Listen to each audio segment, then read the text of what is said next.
El concepto de átomo fue propuesto en 1661 por Robert Boyle, en oposición a los tradicionales 4 elementos fundamentales.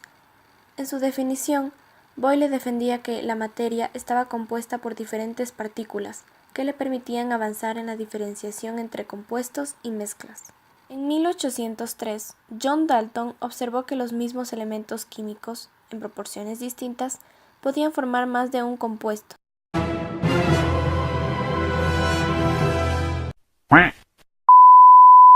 Por ejemplo, el carbono y el oxígeno pueden formar monóxido de carbono o dióxido de carbono.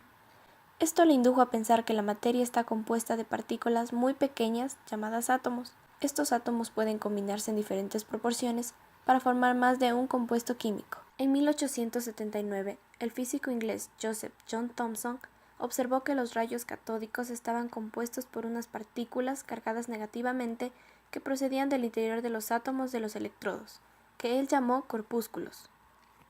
De este hecho, Thomson dedujo que los átomos son divisibles y que se componen de estos corpúsculos se distribuían aleatoriamente en una masa de carga positiva, necesaria para compensar la carga negativa de los corpúsculos.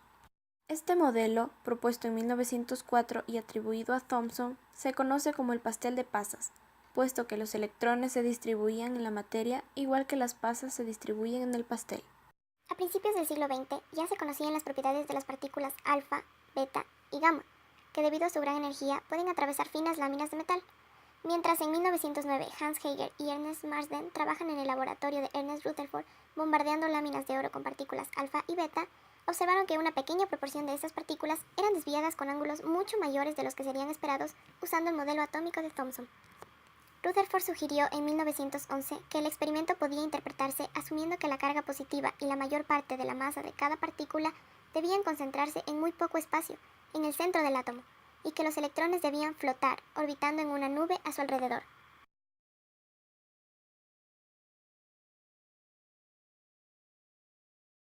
Espectro visible o espectro lumínico se denomina el conjunto de fotones dividido por difracción en diversas franjas de colores desde el violeta al rojo, en luz visible, que se observa a partir de la luz blanca cuando la misma atraviesa un prisma óptico.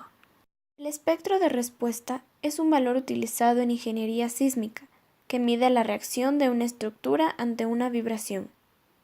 El espectro de frecuencias es el gráfico que muestra cómo es la descomposición de una señal ondulatoria.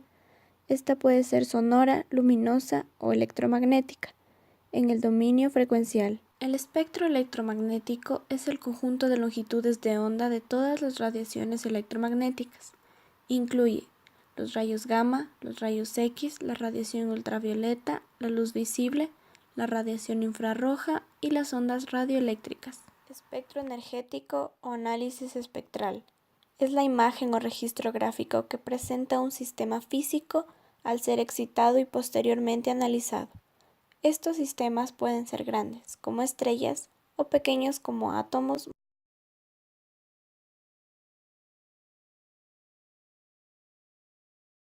La teoría cuántica es una teoría física basada en la utilización del concepto de unidad cuántica para describir las propiedades dinámicas de las partículas subatómicas y las interacciones entre la materia y la radiación.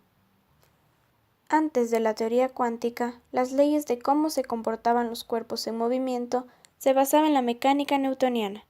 Sin embargo, a finales del siglo XIX se dieron importantes descubrimientos que explicaban mejor el mundo que nos rodea. El físico alemán Max Planck fue el primero en hablar sobre ella en 1900.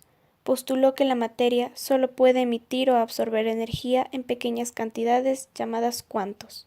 Para la teoría cuántica no deja de ser una teoría que, a pesar de haber servido para explicar muchos fenómenos, también tiene sus errores.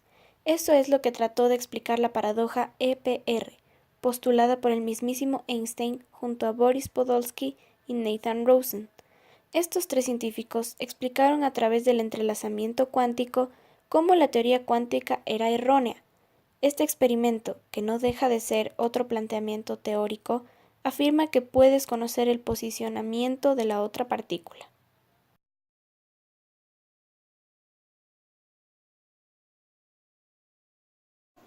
La luz choca con un material, y el material genera electrones. La luz no tiene que ser necesariamente visible, puede ser ultravioleta o rayos X.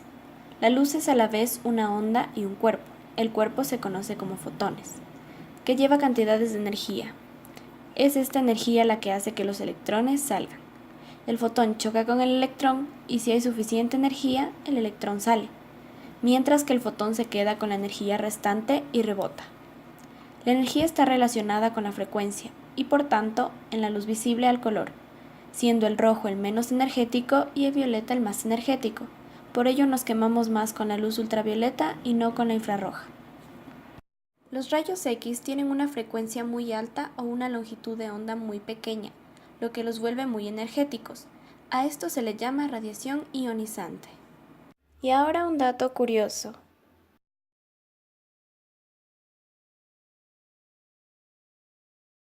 El físico danés Niels Bohr propuso un nuevo modelo atómico que se basa en 3 postulados. Los electrones giran alrededor del núcleo en órbitas estacionarias sin emitir energía. Los electrones solo pueden girar alrededor del núcleo en aquellas órbitas para las cuales el momento angular del electrón es un múltiplo entero de h sobre 2p. Cuando un electrón pasa de una órbita externa a una más interna, la diferencia de energía entre ambas órbitas se emite en forma de radiación electromagnética. El modelo atómico actual se basa en la mecánica cuántica. También es conocido como el modelo atómico de orbitales, expuesto por las ideas de científicos como Schrödinger y Heisenberg. Establece una serie de postulados de los que cabe recalcar los siguientes.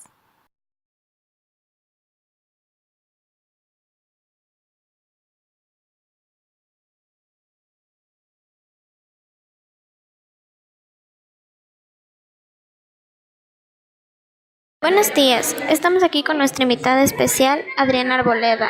Cuéntanos, ¿cómo estás? Estoy muy bien, gracias. Y dime, ¿qué sabes acerca del principio de incertidumbre de Heisenberg? El hecho de que cada partícula lleva asociada consigo una onda impone restricciones en la capacidad para determinar al mismo tiempo su posición y su velocidad. Este principio fue enunciado por el físico Heisenberg en 1927. Muchas gracias por acompañarnos, Adriana. Gracias por invitarme. El principio de incertidumbre nos dice que hay un límite en la precisión con el cual podemos determinar al mismo tiempo la posición y el momento de una partícula. Hey, soul sister, ain't that Mr. on the radio? Stereo, the way you move ain't fair, you know. Hey, soul sister, I don't wanna miss a single thing you do.